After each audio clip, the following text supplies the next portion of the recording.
చర్చలో పాల్గొంటున్నారు. పెంటపాటి పుల్లారావు గారు సీనియర్ అనలిస్ట్, అలాగే దేవిప్రసాద్ గారు ఉన్నారు, టీఆర్ఎస్ సీనియర్ నాయకులు, బ్యూవరేజెస్ కార్పొరేషన్ మాజీ చైర్మన్ వారు. పుల్లారావు గారు, టీఆర్ఎస్ కార్యాలయానికి ఢిల్లీలో శంకుస్థాపన జరిగింది.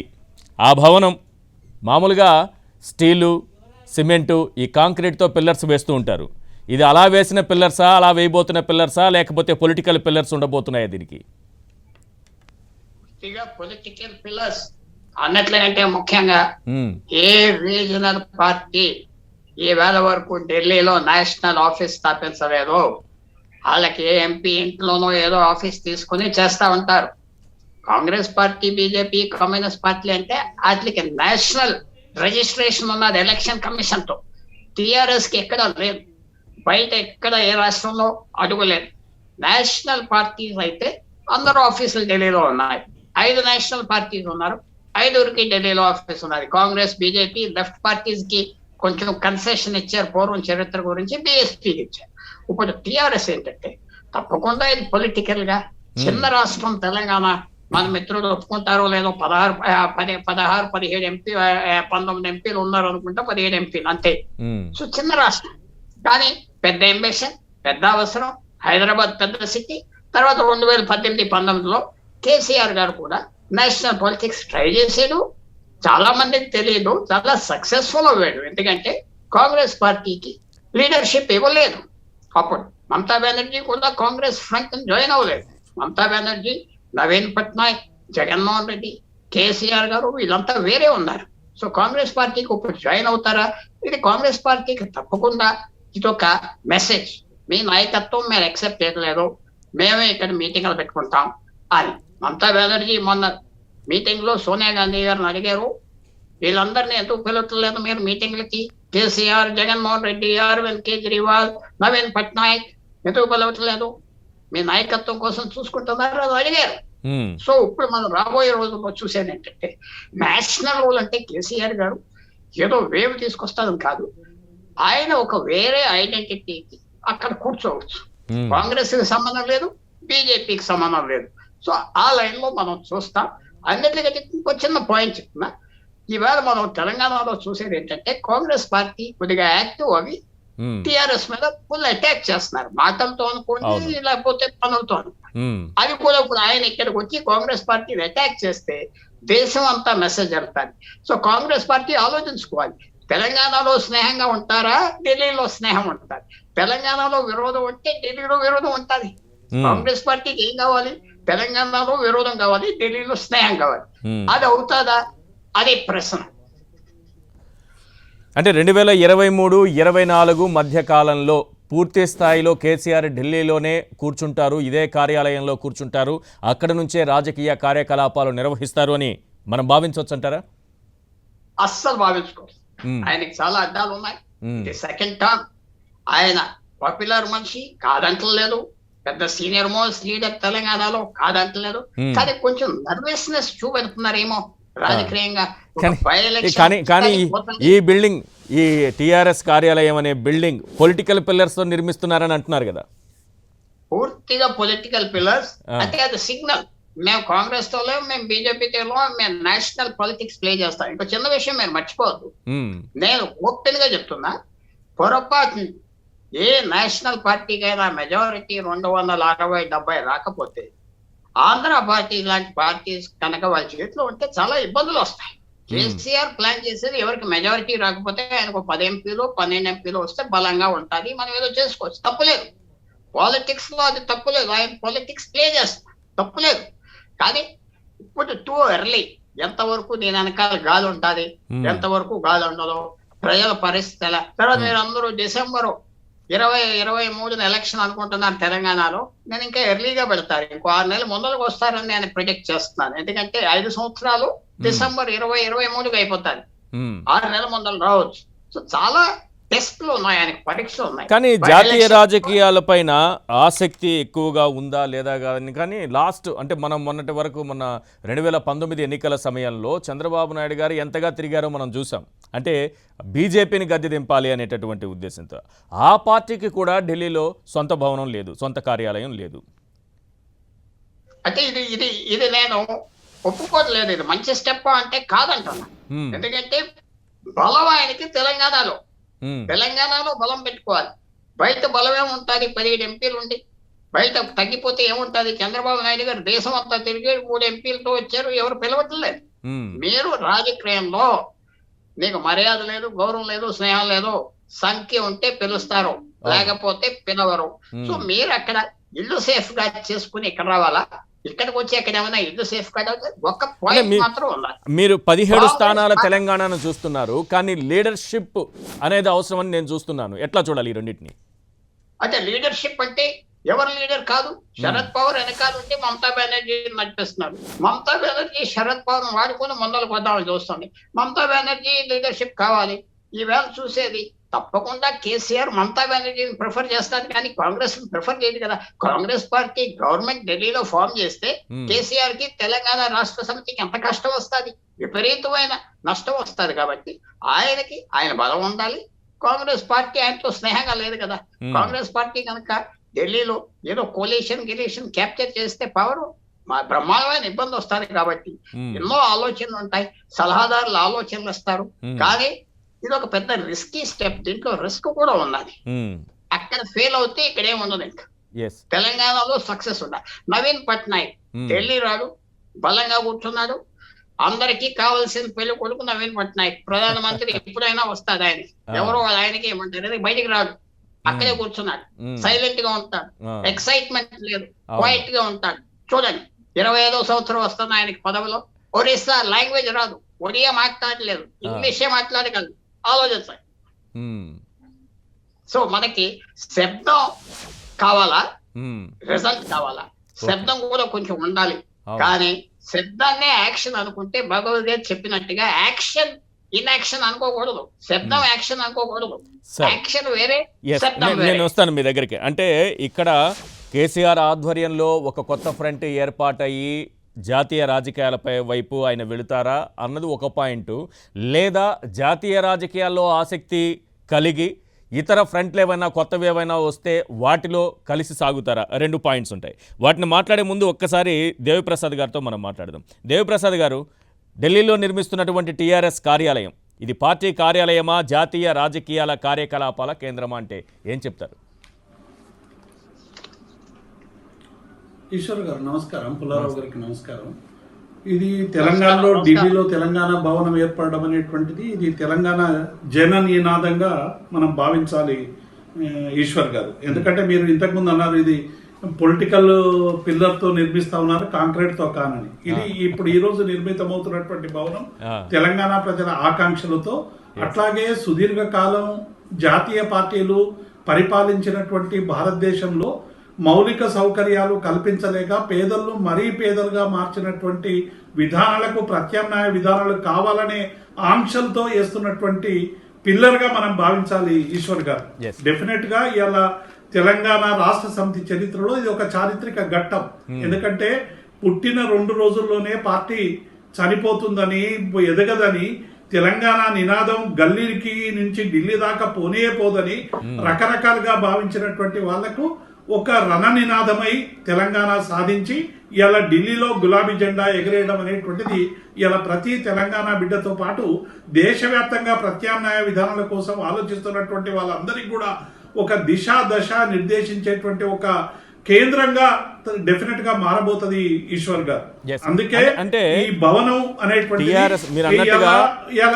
మీరు అన్నట్టుగా టిఆర్ఎస్ అన్నది తెలంగాణ ఆకాంక్షల కోసం, తెలంగాణ ప్రత్యేక రాష్ట్ర సాధన కోసం ఆవిర్భవించినటువంటి పార్టీగా మనం తీసుకుంటే ఆ ఆకాంక్ష నెరవేరింది. ఇప్పుడు 2 టర్మ్స్ టిఆర్ఎస్ అధికారంలో ఉంది, ముఖ్యమంత్రిగా 2 సార్లు కేసీఆర్ గారు ఉన్నారు. సో ఈ ఆకాంక్ష మరింత విస్తరించి జాతీయ రాజకీయాల వైపు వెళ్ళేటటువంటి అవకాశం ఉందా?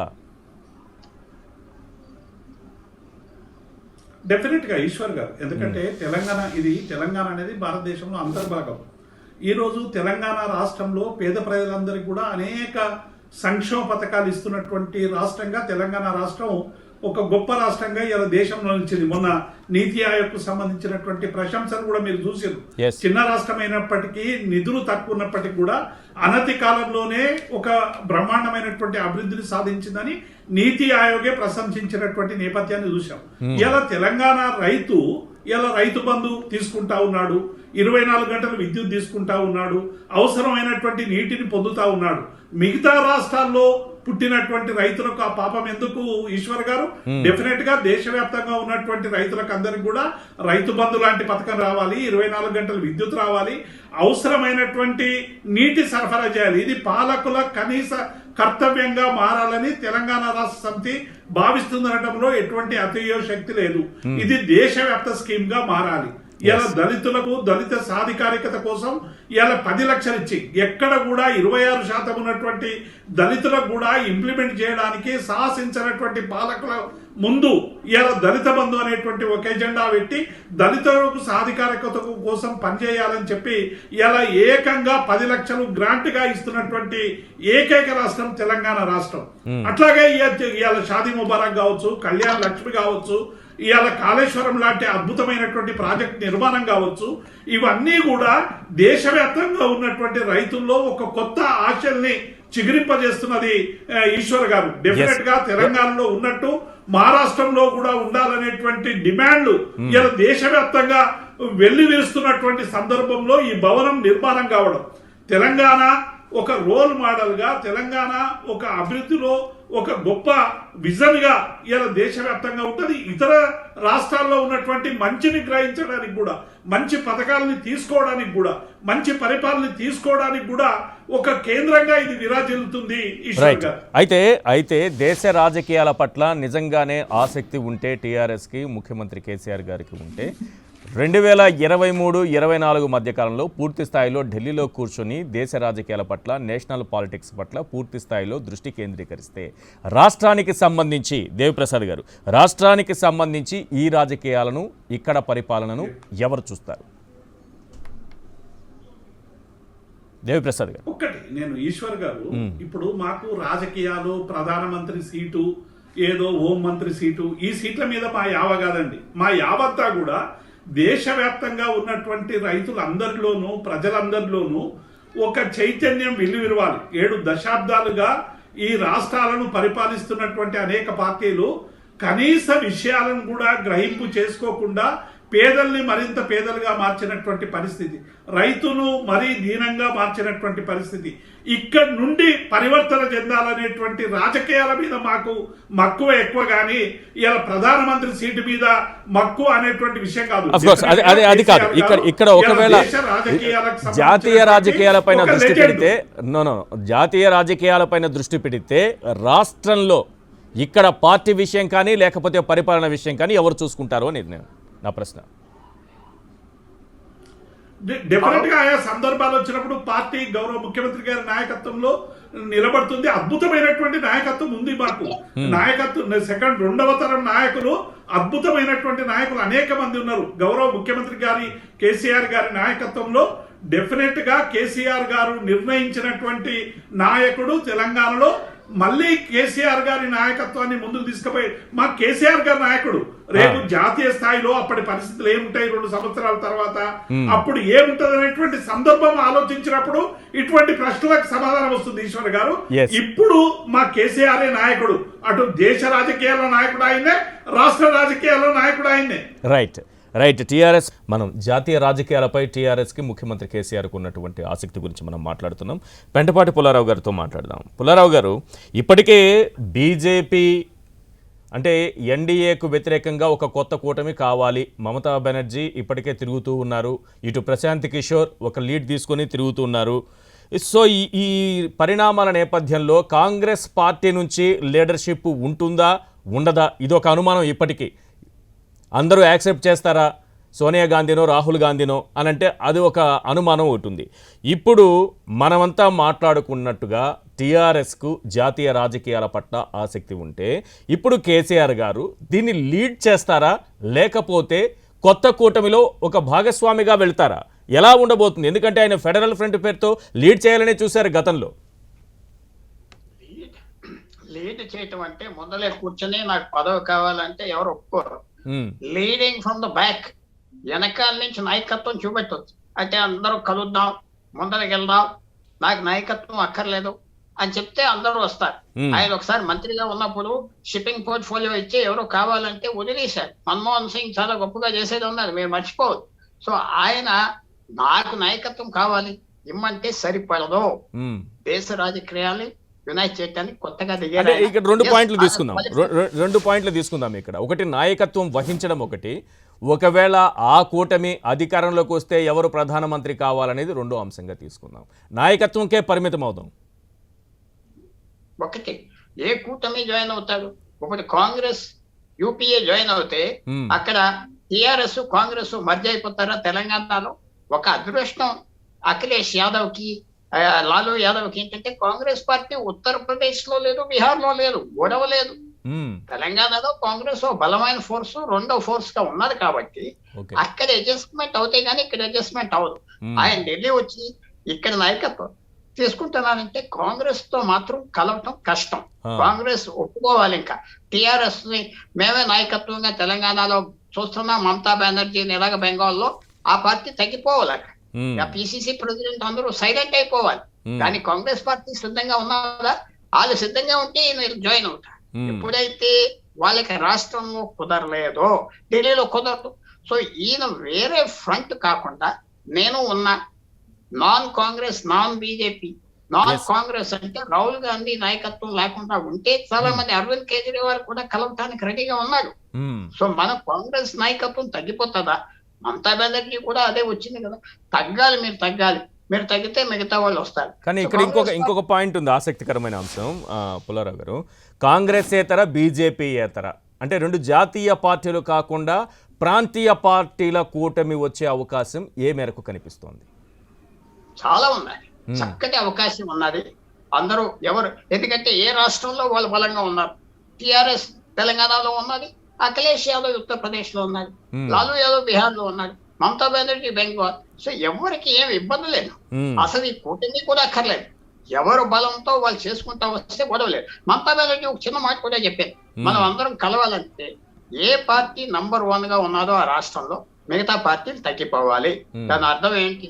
బెంగాల్, ఒరిస్సా, తెలంగాణ తగ్గిపోవాలి కాంగ్రెస్ పార్టీ సిద్ధంగా లేదు కదా. ఆ స్టెప్ కాంగ్రెస్ పార్టీ తీసుకుంటారా? తీసుకుంటే ఇక్కడ అన్ని ఆఫీసులు మూసేయాలి. సో అది ఎలాగ ఉంటుందిగా. అడ్వాంటేజ్ ఏమిటంటే ప్రాంతీయ పార్టీలు బలంగా ఉన్న చోట చాలా చోట్ల వాళ్ళకి ఏమి ఇబ్బంది లేదు. ఇంకో ప్రాంతీయ పార్టీ కాంపిటీషన్ లేదు, తమిళనాడు తప్ప. సో ఇది ప్రాబ్లం కాదు. అందరు ప్రాంతీయ పార్టీల 15 పార్టీలు కలిసి 200 ఎంపీలు తెచ్చుకుంటే వాళ్ళదే ప్రధానమంత్రి, వాళ్ళలో ఎవరో ఒకరు ఏరుకుంటారు. అది పెద్ద కష్టం కాదు. ఇక్కడ సౌత్ లో అయినా సరే, సౌత్ వరకు తీసుకున్నా కలిసి వచ్చే పార్టీలు ఏమున్నాయి అనుకుంటున్నారు? ఒకవేళ కేసీఆర్ లీడ్ తీసుకుంటే మన సౌత్ వరకే, ప్రాంతీయ పార్టీల వరకే తీసుకుందాము. వైసీపీ కలిసి వస్తుందా? టీడీపీ కలిసి వస్తుందా? డిఎంకే కలిసి వస్తుందా? ఏఐఏడిఎంకే కలిసి వస్తుందా? పోనీ మన ఒరిస్సా వరకు వెళదాము, పట్నాయక్ కలిసి వచ్చే అవకాశం ఏమైనా ఉందా? అస్సలే. జేడిఎస్ కలిసి వచ్చే అవకాశం ఉందా? ఆయన నాయకత్వం చూపెట్టారు, ఆయన లీడర్షిప్ చూపెట్టారు, ఆయన అందరినీ కలుపుతున్నా, నాకేం అక్కర్లేదు, ఆ స్కిల్ చూపెట్టాలి. ఆయనకు పరీక్షది. ఢిల్లీ వచ్చారు, బిల్డింగ్ కట్టొచ్చు ఒకటి, మిగతా లీడర్స్ ప్రాంతీయ పార్టీలు ఎవరు అసలు హోస్ట్ కూడా చేయరు, భోజనం కూడా పెట్టరు. కాబట్టి ఆ అవసరం మాత్రం ఉన్నది. ఎవరు ఖర్చు పెట్టరు పొలిటికల్ పార్టీస్. విశేషం అది. చంద్రబాబు నాయుడు చేసేవాడు ఆంధ్రభవన్ వాడి. ఈయన ఎలా చేస్తారు? ఈ స్కిల్ చూపెట్టారు. అందరినీ కలపగలరా? అందరికి ఏమైనా చేయగలరా? శరద్ పవార్ ఉన్నాయి, ప్రతిసారి 2 సంవత్సరాలకు రాజ్యసభ సీటు ఆ రాష్ట్రం బయట నుంచి ఇస్తారు. ఈయన ఇవ్వటానికి రెడీగా ఉన్నాడా? సో 2 సంవత్సరాలకు ఒకసారి రాజ్యసభ సీటు ఇస్తాడా? అవన్నీ ఇప్పుడు ఆయన నాయకత్వం ఎలా ఉంటుంది, ఆయన ఎలాగ అందరికి తీసుకొస్తాడు, ఆయన ఎలా చూపెడతాడు. ఇప్పుడు ఆయనకి పరీక్ష. ఒక ఆఫీస్ ఓపెన్ చేసాం, ముఖ్యమంత్రిగా ఉన్నారంటే అందరూ చేయగలరు. ఆ స్కిల్ ఆయనకు ఉన్నదా లేదా? ఊరికనే శబ్దం చేసి వెళ్ళిపోతారా? యాక్షన్ ఉంటుందా? ఆయన స్కిల్ మీద ఇది ఒక ఆయనకు పెద్ద పరీక్ష. ఇది చాలా పెద్ద పరీక్ష. ఆయన స్కిల్ నేషనల్ గా అంటే లాంగ్వేజ్ వచ్చు, తిరగలడు, ఇంటెలిజెన్స్ ఉన్నా, ఏం కాదట్లేదు. కానీ ఇక్కడ ఆయన మిగతా వాళ్ళు కూడా స్కిల్ ఉన్నది కదా. మమతా బెనర్జీకి స్కిల్ ఉన్నది, శరద్ పవార్ కు ఉన్నది, అందరికి ఉన్నది. జేవి పట్నాయక్ ఆయన స్కిల్, నవీన్ పట్నాయక్ స్కిల్ ఏంటంటే సైలెన్స్, నిశ్శబ్దం. ఆయన స్కిల్ అది అందరికీ ఎక్సెప్టబుల్ నవీన్ పట్నాయక్. సో ఇవన్నీ మనం రాబోయే రోజుల్లో ఆయన ఎలా తీసుకెళ్తాడు, ఈ నేషనల్ అంబిషన్స్ ఆయన ఏం చేస్తాడు, ఇది కాంగ్రెస్ పార్టీ. పోనీ ఇప్పుడు గాంధీ కుటుంబం కాకుండా లీడ్ చేయగలిగినటువంటి నేతలు ఎవరున్నారనిపిస్తోంది మీకు అక్కడ ఉన్నటువంటి ప్రజెంట్ సిచ్యువేషన్ చూస్తూ ఉంటే? సోనియా గాంధీ, రాహుల్ గాంధీని పక్కన పెట్టేస్తాం, కాంగ్రెస్ కూడా పక్కన పెడదాం, బీజేపీ కాంగ్రెస్ రెండింటిని పక్కన పెట్టి ఈ ప్రాంతీయ పార్టీలన్నీ ముందుకు వచ్చాయనుకోండి, ఏ పార్టీలో ఏ నాయకుడు లీడ్ చేయగలిగినటువంటి పరిస్థితుల్లో ఉన్నారు? ఒకవేళ వారు ముందుకు వచ్చినా మిగతా వాళ్ళు అంగీకరించేటటువంటి పరిస్థితులు ఉన్నటువంటి పార్టీలే ఉన్నాయి. ఒకటి ముఖ్యంగా ఏంటంటే మమతా బెనర్జీ అంబిషియస్ గా ఉన్నది. ఆవేదో 30-40 ఎంపీలు తీసుకొస్తే లీడర్షిప్ పొజిషన్ ఉన్నది అని చెప్పుకుంటుంది. నేను బీజేపీని ఓడించానంటే ఓడిపోలేదు, ఆల్రెడీ అధికారంలో ఉన్నది అక్కడ. సో ఇప్పుడు ప్రస్తుతం ఒక టాల్ లీడర్ ఎవరు కనపడట్లేదు ఏ ఆపోజిషన్ లో. ఒక టాల్ లీడరు, చారిస్మా ఉన్న లీడర్ ఎవరు లేరు. కానీ లీడర్షిప్ కి పొజిషన్ కి తేడా. పదవి వచ్చేటప్పుడు నీకు చారిస్మా అక్కర్లేదు, ఏం అక్కర్లేదు, లెక్కలు. కాబట్టి ప్రాంతీయ పార్టీలు వాళ్ళ రాష్ట్రాల్లో ఎలా చేస్తారో, కాంగ్రెస్ పార్టీ, బీజేపీ 200 సీట్లలో 1-1 ఫైటింగ్. ఇంకే పార్టీ లేదు. కాంగ్రెస్ పార్టీగా 200 సీట్లలో 15-16 వచ్చినాయి. అది పెంచుకోగలరా? సో బీజేపీ కూడా చాలా వల్నరబుల్ గా ఉన్నది. బీజేపీ పొజిషన్ బాగోలేదు. ఎందుకంటే ఏమాత్రం ఒక 10% తగ్గినా కష్టపడతారు. సో అవన్నీ తర్వాత ఎన్ని వస్తాయి సీట్లు, ఏ ప్రాంతీయ పార్టీ వచ్చినాయి. ఇప్పుడు for example Lalu Prasad party Congress అని వదలదు, స్టాలిన్ వదలదు. ఎందుకంటే కాంగ్రెస్ పార్టీ 8% ఓట్లు ఉన్నాయి. ఆ ఓట్లు ఓట్ బ్యాంక్ ట్రాన్స్ఫర్ చేయగలిగిన ఓట్లు ఉన్నాయి. సో ఇవన్నీ కేసీఆర్ కి తెలిసే ఉంటారు. కానీ ఆయన హైదరాబాద్ లో కూర్చుంటే ఎవరు వింటారు ఆయన మాట? ఇక్కడికి వచ్చి నేషనల్ ప్రెస్ క్యారీ చేస్తారు. ఇప్పుడు నేషనల్ గా ఆయన ఒక లీడర్ అవటానికి అవకాశం. దానివల్ల అధికారం వస్తుందా, ప్రధానమంత్రి అయిపోతుందా, ప్రధానమంత్రిని చేస్తుంది, అది వేరే. ఇప్పుడు ఢిల్లీ నెలకోసారి వచ్చి ఆయన మీటింగ్ పెట్టి ఆయన విశేషంగా తిడుతున్నారు కాబట్టి కాంగ్రెస్ ఆయన ఇక్కడ తిట్టేయడం దేశం అంతా వెళ్తారు, దేశం అంతా వెళ్తారు. సో ఆయనకి ఇది ఒక అవకాశం. తెలంగాణ పాలిటిక్స్ లో బాగా చేసుకోవడానికి ఇది ఒక అవకాశం. ఢిల్లీ వచ్చి ట్యాకిల్ చేస్తారు. ఇప్పటి వరకు బీజేపీ, కాంగ్రెస్ ఆయన అక్కడ క్రిటిసైజ్ చేస్తున్నారు. ఆయన ఇక్కడికి వచ్చి క్రిటిసైజ్ చేస్తే ఇంకో రకంగా వస్తారు. సో ఆయన స్కిల్ ఏంటి, ఎలాగుంటుంది, ఎంతవరకు ముందరకు వస్తాడు, మనం రాబోయే రోజుల్లో చూడాలి. ఇప్పటి వరకు చూడలేదు కదా ఆయన ఢిల్లీలో.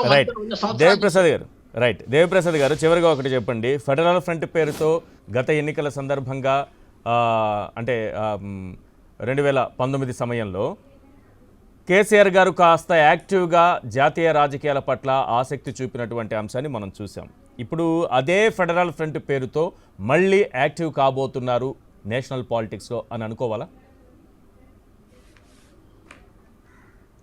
ఒకటి ఈశ్వర్ గారు, అంటే ఇవన్నీ కూడా ఏంటంటే ఇంతకుముందు పుల్లారావు గారు చెప్పినట్టు దేశ రాజకీయాల్లో ఇప్పుడు ఉన్నటువంటి స్థితి, గతంలో మనకు ఉన్నటువంటి అనుభవంతో మనమందరం కూడా ఈ ఒక అంచనా వేస్తా ఉన్నాం. కానీ దేశ రాజకీయాల్లో ఒక పెనుమార్పు మాత్రం రాబోతుంది అనేటువంటి సూచనలు మాత్రం కనబడతా ఉన్నాయి. ఒకటి, మోడీ గత 7 ఏళ్లుగా అవలంబించినటువంటి విధానాలు పూర్తిగా ప్రజల్ని దూరం చేసేటువంటి పరిస్థితి కనబడతా ఉంది. మధ్యతరగతి, కింది తరగతి, అన్ని తరగతులు కూడా దాదాపుగా మోడీకి దూరం అయ్యేటువంటి పరిస్థితి కనబడతా ఉంది. ఈ యాంటీ ఇన్కంబెన్సీని చేబూని ముందుకు తీసుకుపోయేటువంటి నాయకత్వం కాంగ్రెస్ కు లేదని తేలిపోయింది. ఇటువంటి దశలో డెఫినెట్ గా ఒక థర్డ్ ఫ్రంట్ అనేటువంటిది ఉద్భవించడం, దాని నాయకత్వంలోనే రేపు దేశంలో ప్రభుత్వం రావడం అనేటువంటిది ఒక అనివార్య స్థితిగా ఏర్పడబోతోంది. ఇది ప్రజల అవసరంగా మారబోతున్నది అనేటువంటి విషయం వాస్తవం ఈశ్వర్ గారు. ఎందుకంటే ఇప్పుడు ఉన్నటువంటి, ఎందుకంటే ఈ 7-8 ఏళ్ల పాలనని బీజేపీ పాలన చూశారు, గతంలో దశాబ్దాల కాలం పాటు కాంగ్రెస్ పాలన చూశారు. ఈ 2 పాలనల పట్ల ప్రజలు చాలా విసుగెత్తి ఉన్నటువంటి నేపథ్యాన్ని చూస్తా ఉన్నాం. కాబట్టి ఇటువంటి సందర్భంలో అన్ని రాష్ట్రాల్లో కూడా ప్రాంతీయ పార్టీలు, ప్రాంతీయ ఆకాంక్షలు డెఫినెట్ గా ఒక వెళ్లి విరిసేటువంటి నేపథ్యం కనబడుతున్నటువంటి దిశలో డెఫినెట్ గా తెలంగాణ రాష్ట్ర సమితి వీటన్నిటి ఎవరు నాయకత్వం వహిస్తారు, ఎవరు ప్రధానమంత్రి అవుతారు అనేటువంటిది ఆ చర్చ ఎన్నికల సందర్భంగా, ఎన్నికల తర్వాత ఫలితాలను బట్టి తేలబోతుంది. కానీ ఒక ప్రత్యామ్నాయ రాజకీయ విధానాలకి ఇవాళ పునాది వేసింది అనేటువంటి మాట వాస్తవం. మా కేసీఆర్ గారు ఇవాళ గడ్డపార పెట్టి ఏదైతే గుణపం పెట్టి మట్టి తీసిండో డెఫినెట్ గా జాతీయ విధానాలకు సంబంధించినటువంటి ఆ విధానాలు ఏవైతే ప్రజా వ్యతిరేక విధానాలు ఉన్నాయో వాటన్నిటిని తోడు కూడా ఒక బ్రహ్మాండమైనటువంటి ఆచరణాత్మకమైనటువంటి విధానాల రూపకల్పన మా భవనం నిర్మాణం జరిగినట్టే ఆ రూపకల్పన కూడా జరగబోతుంది. డెఫినెట్ గా ప్రజల వేదికగా, ప్రజల సెంట్రిక్ గా, ప్రజా సంక్షేమాల సెంట్రిక్ గా ఎంతవరకు సక్సెస్ కాగలరు? ఒకవేళ ఫెడరల్ ఫ్రంటో, ఇంకో ఫ్రంటో, కొత్త కూటమో, ప్రాంతీయ పార్టీల కూటమో ఏదైనా తీసుకుందాం, బీజేపీ ఏతర, కాంగ్రెస్ ఏతర అనుకుందాం, ఎంతవరకు ప్రాంతీయ పార్టీలు సక్సెస్ అవుతాయి? ఇప్పటికే ఈశ్వర్ గారు డెఫినెట్ గా ఇప్పటికే ప్రాంతీయ పార్టీలు దేశ రాజకీయాల్లో ఒక తీవ్రమైనటువంటి ప్రభావాన్ని చూపి సక్సెస్ అయినాయి. ఇప్పటికే మీరు చూడండి, మొన్న బెంగాల్ మీద భారతీయ జనతా పార్టీ పెట్టినటువంటి దృష్టి మొత్తంగా కూడా కేంద్ర ప్రభుత్వం అంతా, భారతదేశం అంతా అటెన్షన్ ఇచ్చినా కూడా మోడీ విధానాలను వ్యతిరేకించి అక్కడ మమతకు పట్టం కట్టినటువంటి నేపథ్యాన్ని మనం చూసినాం. అట్లాగే తమిళనాడు రాజకీయాలు కావచ్చు, తెలంగాణ రాజకీయాలు కావచ్చు, ఏపీ రాజకీయాలు కావచ్చు, మహారాష్ట్రకు సంబంధించినటువంటి రాజకీయాలు కావచ్చు, ఇట్లా ఒక మార్పు అయితే చాలా స్పష్టంగా కనబడతా ఉన్నది. వెంటనే అధికారంలోకి వస్తామా, వెంటనే ప్రత్యామ్నాయ విధానాల ఆచరణ మొదలవుతుందా అంటే అది డెఫినెట్ గా కొంత వేచి చూడాల్సినటువంటి అవసరాలు వస్తున్నాయి. కానీ ఈ రోజు ఉన్నటువంటి జాతీయ పార్టీల విధానాల పట్ల ఇవాళ ప్రజల్లో తీవ్రమైనటువంటి ఏవగింపు మొదలైనటువంటి మాట వాస్తవం. అయితే దాన్ని అందిపుచ్చుకునేటువంటి స్టేజ్ లో ఇవాళ ప్రాంతీయ పార్టీలను కూడా ఏకం కావాల్సినటువంటి అనివార్య స్థితి ప్రజలే తెస్తారు ఈశ్వర్ గారు. కానీ పుల్లారావు గారు ఒక మాట అన్నారు, పుల్లారావు గారు ఒక మాట అన్నారు,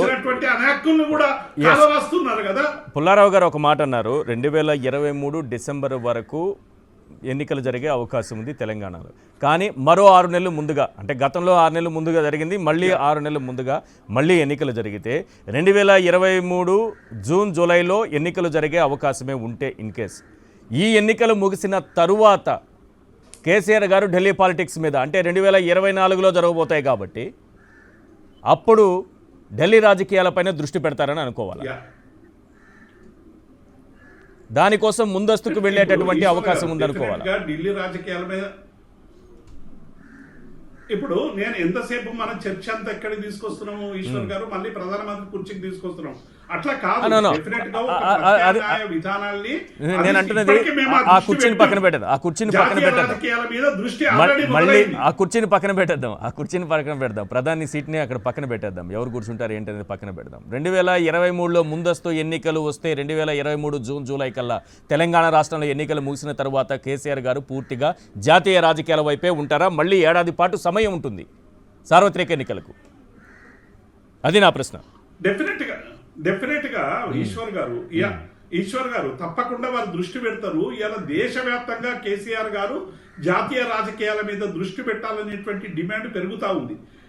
మా తెలంగాణ రాష్ట్రంలో అమలుపరిచినటువంటి అనేక సంక్షేమం కావచ్చు, అభివృద్ధి కావచ్చు, వారికి ఉన్నటువంటి విజన్ కావచ్చు, వారికి ఉండేటువంటి రాజకీయ పరిపక్వత కావచ్చు, ఇలా దేశవ్యాప్తంగా కూడా కేసీఆర్ లాగా ఒక వ్యక్తి ఉంటే బాగుండు అనేటువంటి ఒక భావన మొదలవుతున్నటువంటి నేపథ్యాన్ని చూస్తా ఉన్నాం. కాబట్టి మా ఎన్నికలు అయిన తర్వాత ఎన్నికలు 23లో వస్తాయా, మళ్ళీ జమిలీ ఎన్నికలు మన మీద రుద్దుతారా, ఇదంతా కూడా మనం చూడాల్సినటువంటి. ఒకవేళ ఎన్నికలు 22లోనే జమిలీ ఎన్నికలు రావచ్చు. వచ్చినప్పుడు ఏంది ఏ రాజకీయ పార్టీ అయినా ఎప్పుడు ఎన్నికలు వచ్చినా తమ సన్నద్ధతను ప్రకటించుకోవడానికి అవసరమైనటువంటి యంత్రాంగాన్ని కూర్చుకునేటువంటి పని చేయాలి. టిఆర్ఎస్ పార్టీ రేపు ఎన్నికలు వచ్చినా, ఎల్లుండి ఎన్నికలు వచ్చినా, ఆవలెల్లుండి ఎన్నికలు వచ్చినా ఎన్నికలు ఎదుర్కోవడానికి మేము సిద్ధంగా ఉన్నాము. ఈ ఎన్నికల ద్వారా ప్రజల కేంద్రీకరణగా పనిచేయడానికి మా శక్తియుక్తులన్నీ కూడా దారపోస్తామనేటువంటి విషయాన్ని కేసీఆర్ గారు చాలా స్పష్టంగా చెప్పిండ్రు. అందులో భాగంగానే మా పార్టీ అడుగులు మొదలవుతా ఉన్నాయి. ఈశ్వర్ గారు గల్లీ నుంచి ఢిల్లీకి వెళ్ళింది పార్టీ అని చెప్పాలా? అందులో భాగంగానే ఇప్పుడు మేము గల్లీలోనే మమ్మల్ని బొండిగా విసుకుదామని చూసిండ్రు. ఇవాళ దాన్ని ఛేదించుకొని ఇవాళ ఢిల్లీలో గులాబీ జెండా ఎగరేయడం అంటే డెఫినెట్ గా జాతీయంగా జెండా ఎగరేసినట్టే. అంటే ఇలా దక్షిణాది పార్టీలు అన్ని కూడా ఎవరు కూడా ఇక్కడ కార్యాలయాలు లేవు, పెట్టుకోలేదంటే ఆ రాష్ట్రాల్లో వాళ్ళు మనగడనే కొంత కష్టసాధ్యమైనటువంటి పరిస్థితి. ఇవాళ తెలంగాణలో మేము కన్సిడరబుల్ గా ఉన్నాం. ఒక 60 లక్షలకు పైగా సభ్యత్వంతో ముందుకున్నాం. ఒక అద్భుతమైనటువంటి రెండవ నాయకత్వాన్ని కేసీఆర్ గారి ఆశీస్సులతో బలమైనటువంటి నిర్మాణం జరుగుతా ఉంది. కాబట్టి ఇటువంటి సందర్భంలో డెఫినెట్ గా జాతీయ రాజకీయాల మీద కేసీఆర్ గారు దృష్టి పెట్టడం ఖాయం. జాతీయ రాజకీయాల్లో పెనుమార్పు రావడం ఖాయం. రైట్, థ్యాంక్ యూ దేవిప్రసాద్ గారు, అలాగే పెంటపాటి పుల్లారావు గారు, థ్యాంక్ యూ. ఈరోజు టీఆర్ఎస్ కార్యాలయం నిర్మాణం సంబంధించినటువంటి భూమి పూజ ఢిల్లీలో జరిగింది. అయితే జాతీయ రాజకీయాల పట్ల టీఆర్ఎస్కు ఉన్నటువంటి ఆసక్తిని ఇది తెలియజేస్తోందని విశ్లేషకులు చెబుతున్నారు. చూద్దాం ఏం జరగబోతుందో. థ్యాంక్ యూ సార్, చర్చలో పాల్గొన్నందుకు. ఇది వాళ్ళ చర్చా కార్యక్రమం. చూస్తూనే మనండి 10 TV.